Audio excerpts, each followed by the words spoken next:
So, Shadow of the Tomb Raider is the third game in the new Uncharted-inspired Tomb Raider trilogy that's made by Crystal Dynamics.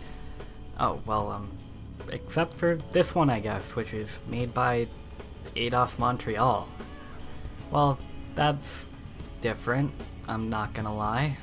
It shows at times, but that doesn't mean it makes the game any worse, it's just definitely different. But it does help that Eidos assisted on what I think is my favorite of the trilogy, Rise of the Tomb Raider, but Crystal Dynamics has only been making Tomb Raider games for 13 years, so it feels a little weird to switch them out now. But I feel like Eidos landed really solidly in the story department, at least when it comes to Lara, because, well, obviously the overarching plot is the same supernatural slash end-of-the-world plot that we usually get from this type of game, a la Uncharted, but that's okay. It's to be expected at this point.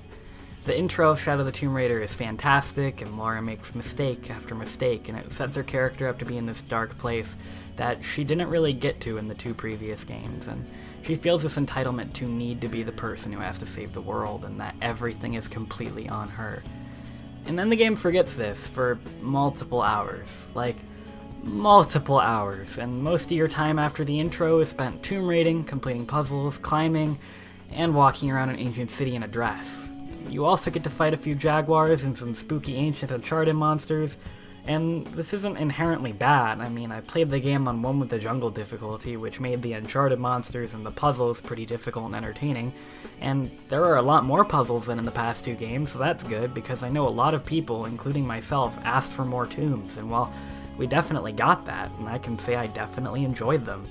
And the tombs and the hunting and the environment are all great, which may lead you to ask, well, then where's the issue? Well, what happened to the opening, and what happened to Lara being in the darkest place she's been in the trilogy, and even the title menu in the trailers advertise Lara as this jungle predator viciously hunting down Trinity, but I feel like I can count every combat encounter with Trinity on one hand, and that's speaking for the entire game.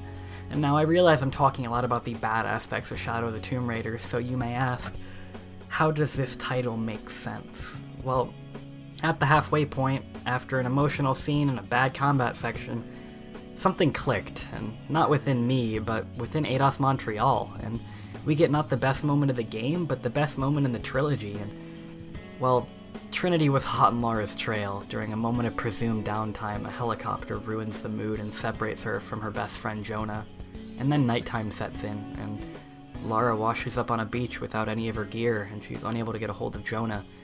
And then an armed guard shows up, and, well, I'd like to let the rest of the scene speak for itself. Jonah!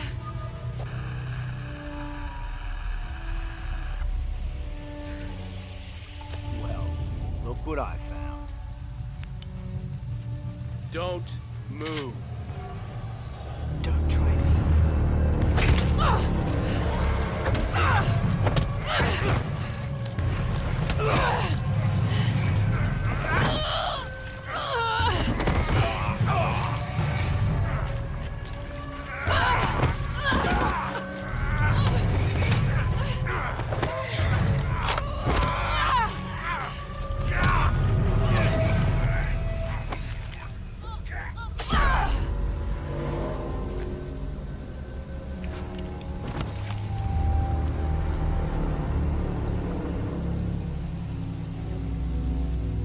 Check over there.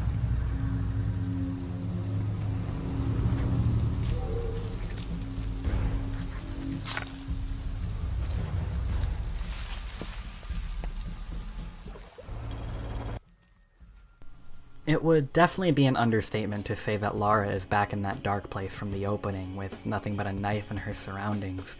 This cutscene and the sequence that follows it is actually one of my favorites from the entire genre. From this scene on, I actually recorded the rest of my playthrough because I just knew I would be making a video. But you may say that it's just a cutscene, and you may ask what makes it so special, but while the cutscene was entertaining to watch at a face value, by the end of it I knew that we would be getting that Lara. The Lara that the game advertised, and the thing that made me so excited about a third entry to this series, and in my opinion, gameplay-wise, stealth is the strongest thing Shadow has going for it, and this sequence perfectly shows this. For the first half, you have nothing but a knife, bottles, and cans, and The bottles and cans can be made into Molotov, smoke grenades, and shrapnel grenades, and when you're reduced to just the core basics without your multiple silenced guns you had before, these cans and bottles actually matter. They've always been there, even in the previous games, but now you actually have a reason to use them for the first time.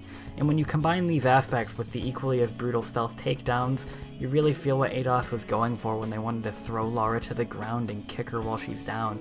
You feel her pain and her anger for the entirety of the sequence. Even once you eventually get the bow back, now including a patented crazy arrow, the sequence doesn't become any less enjoyable. I still found myself using the surroundings I had before, just with the added depth of more tools. I played the sequence multiple times just to try new things, and for once in the entire series, the game actually inspired me to deal with the challenge creatively, and it was a much more fun playstyle than any previous stealth segment I had with these games, and it really is a good example of great game design. And following the stealth segment, we even got a super fun exploding oil refinery set piece, which I feel that it's slightly difficult to objectively analyze a set piece because when boiled down to it, it's mostly just climbing whilst pretty visual effects go on, but it was definitely a visual spectacle that at least tests your knowledge of the different aspects of the gameplay mechanics on higher difficulties, at least when it comes to climbing.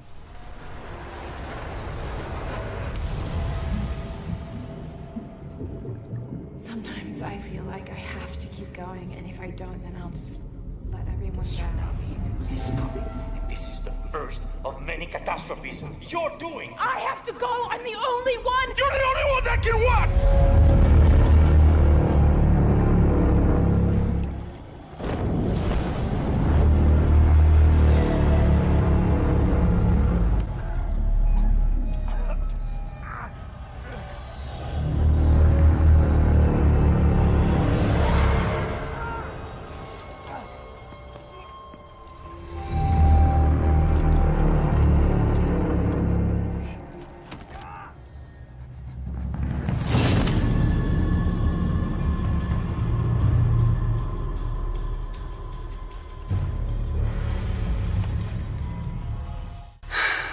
Oh god, she got the guns back.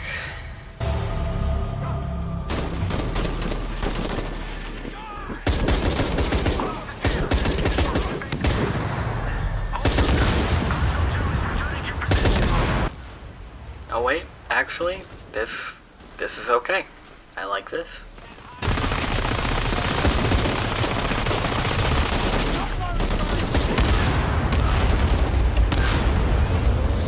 Mayday! Mayday! Mayday! Cargo 2, going down!